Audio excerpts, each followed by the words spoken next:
In 2008, I had a multi-million dollar portfolio and I lost almost all of it. And it's not because the market crashed, which of course in 2008 it did, but it was really because of one decision I had made before that it crashed. Now today, I want to tell you exactly what that decision was and what I'd say to myself if I could go back in time and I could stop it. Ready? Let's go. All right, so to understand the story, let's just go back in time and let's go back to the early 2000s. And, I had built up a couple businesses, two different businesses, as a matter of fact, that I had big exits from. One was a high-tech medical equipment device company. I sold to the largest medical distributor in the world. Another one was a internet company, big exits. And I had been also developing real estate. And I decided that I was going to sell my businesses and I was going to put it all in real estate, all in, push all the chips in. Now, right off the bat, maybe that sounds risky, but that's not what actually brought me down. But what happened is, before I tell you exactly what went wrong, so fast forwarding, of course, 2008 comes and we have a great financial crash. The great financial crash took down the banking system, of course, and it was a real estate crash throughout the United States. And of course, the rest of the world felt that. But in a few states, in a few areas, it was felt more than others. And of course, here in California, where I'm at, we were hit extremely hard. Now, in that downturn, the real estate in California had dropped about 60%. And you have to understand what type of real estate I was actually doing at the time. I had sold almost all of my rental properties that were producing income, and I was developing. I was building from the ground up. I had mixed use, commercial, residential. I had condo complexes we were building from the ground up. And so you have to understand the context of what the portfolio actually looked like, what I was concentrated in. We were in real estate, specifically real estate of building and development real estate, without the cash flow coming from rental properties and without the cash flow coming from businesses, because I had sold those as well. Now, if you understand that, it helps you understand what went wrong and what I could do differently next time. You see, a lot of people are afraid of two things that I think are beneficial for us. The first thing that people are afraid of when it comes to building wealth is volatility. They think volatility is dangerous. I talk about Bitcoin. Oh, Bitcoin's way too volatile. It's too dangerous. Maybe for some real estate, it's too volatile and too dangerous. But volatility is not the problem. The problem is being a forced seller, being forced to sell at the bottom of the market. And that's what happened to me in my real estate portfolio. When 2008 came and the market dropped by 60% in a year, I was forced to sell a lot of the buildings at the bottom, down 60% on my portfolio. If I hadn't been forced to sell, I could have ridden them back up today. They're worth way more than they were back then. So the volatility wasn't the problem. It was being a forced seller that forced me to sell at the worst possible time. So then the question becomes, why was I a forced seller? And this is where we need to take the rest of the story so you can understand how to build wealth differently today. Okay, so if it wasn't the volatility that was the problem for me, it was being a forced seller, then what else was it? Then someone might point to, but did you have loans against them? That's probably why you were a forced seller, right? You had loans, you used debt, you had leverage. And, that's why Dave Ramsey says that I shouldn't have any debt, because debt is dangerous. Debt cuts both ways. Well, it does cut both ways. Debt is a tool. Debt is leverage. And that leverage helps me gain faster, but it also helps you lose faster. I like to think of debt and leverage sort of like fire. Fire is absolutely necessary. Fire cooks my food. Fire warms my house. But if I use it wrong, it burns my house down. It's absolutely necessary, but it must be used the right way. So it wasn't the fact that I had volatility in my portfolio, and it wasn't the fact that I used leverage or debt in my portfolio. What happened is that I didn't mitigate against the risk. I didn't put the fire in the fireplace. I let the fire burn down the house. So if I was going back and doing it all over again, knowing what I know today, how I've built my wealth today, things would be completely different. So let me walk you through the 4 layers of protection or liquidity that we use to mitigate the risk. Okay, now real quick before I keep going and I show you the 4 layers that I use to protect myself, I do want to let you know that I have my team, they run these free audits where they can go through your portfolio and find out where the risk is and help you prevent the risk before it happens, like it happened to me. If you want to book one of those calls, I'll put a QR code here on the screen. We'll put a description down below. Go ahead and grab your spot and let's keep going in the video. Okay, so let me show you what I'm talking about. Now, let me just change your mindset first before we get into the tactics of this. And what am I talking about mindset? The problem with the mindset for most people is they think that things are risky or not risky. So I won't buy Bitcoin, it's too risky. Or I won't invest, it's too risky. Because if I invest into this asset, this thing, whatever, I could lose my money. So they think that there's risk in doing the investment and there's not risk if they don't do the investment. And that's where we want to start, because that's not true. There's risk in everything and there's risk in both options. Let me give you an example that's easy to understand. If I go to the gym to stay in shape, is risky. I could get in a car accident on the way to the gym. I could hurt my shoulder when I'm lifting weights. It's risky going to the gym. If I don't go to the gym, it's not risky, right? No, wrong. If I don't go to the gym, then I have risks of heart disease and obesity and depression. Now, if I don't want obesity and heart disease and depression, how do I mitigate that? Well, I go to the gym.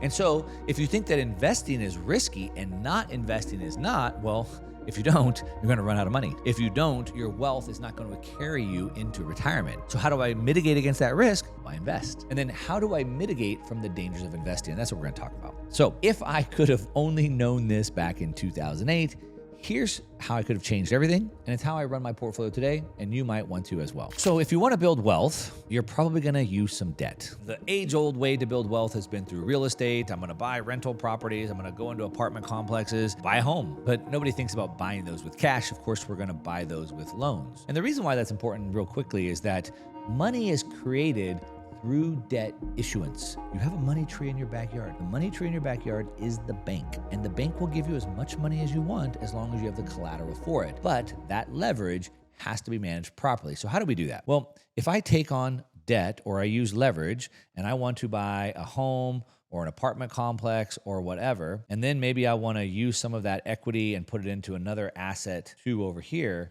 well, now I have payments that are due. And so the question that most people ask is, what happens if I can't afford the payments? What happens if the asset loses value or something like that? And obviously that's a pretty good risk because, Mark, you just told us our story. That's what happened to you in 2008, right? As I said, it wasn't the volatility that got me, because the properties are worth more today than they were back then. It was not being able to sustain them. Okay, well then why?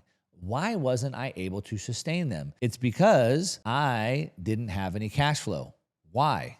Because I had sold my businesses and I had sold my cash flow real estate.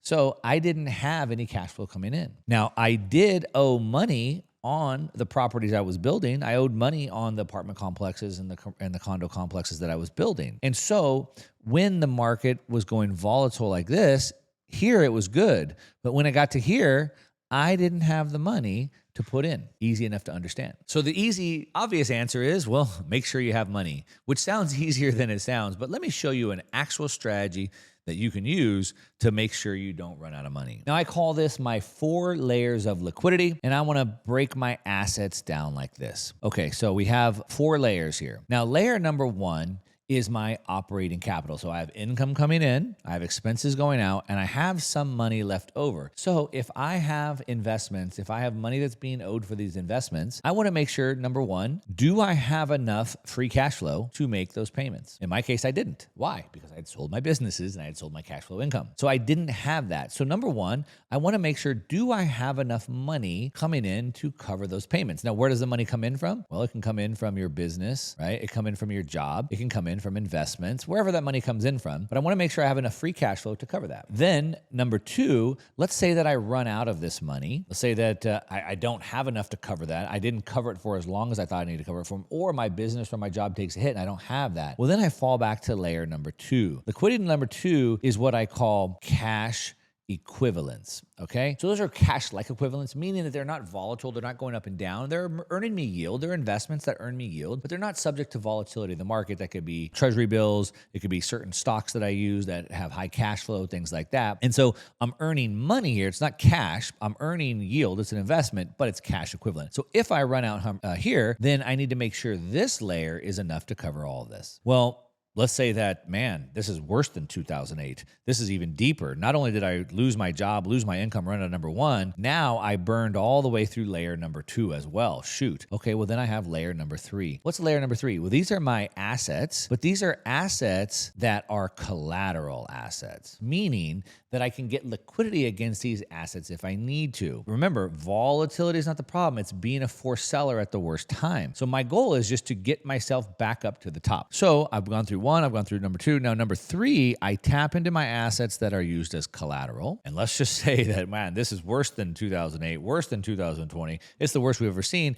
And now I've burned through layer 3. Well, now I have layer number 4. And these are just my assets, not collateral assets. These are other types of assets. And maybe I have to, unfortunately, I have to sell some of them in order to cover that. But I have 4 layers that protect me until I implode, until I'm forced to liquidate everything at the worst possible time. Now, the strategy is simple enough. It's not easy, but it's simple enough. The questions that you need to figure out is, what should those buckets be? How big should they be? Should bucket number 1, should that be 3 months, 6 months, 12 months, 18 months? And layer number 2, what assets should be in there that still get me a good return, a 10, 12% return? And how many months of coverage do I need to have in there? What do I think about timeframes? How fast can I access liquidity? Same for number 3 and 4. So simple in nature, not as easy to apply, but understanding this framework is the difference. This would have saved me in 2008, and I'd be way more wealthy today if I would have known this, and you will be as well. Because again, the volatility is not the problem. The volatility is our friend. Everybody wants the volatility to the upside.